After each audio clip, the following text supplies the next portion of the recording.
vlerke.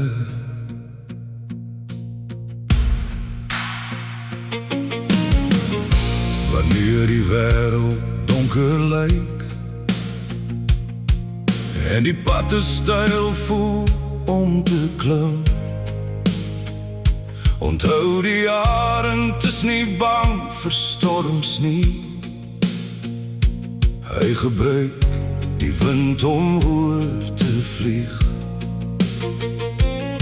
God het jou nie gemaak om vast te bly staan nie.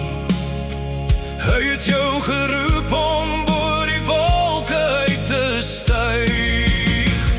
Sprei jou vlerke, moenie terugkyk nie.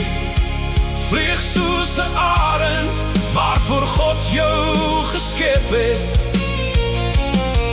Laat die storm jou lig nie breek nie. Hou jou oë op die hemel, nie op die vrees nie. Want die een wat jou geroep het, sal jou altyd dra.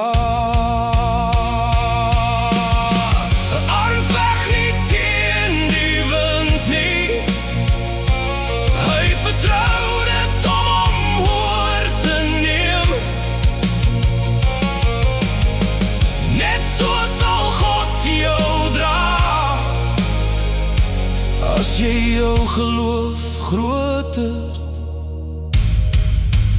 maak as jou vrees, onthou altyd, jy is gemaak vir hoogtes, nie vir die grond nie. Sprei jou vlerke en vlieg.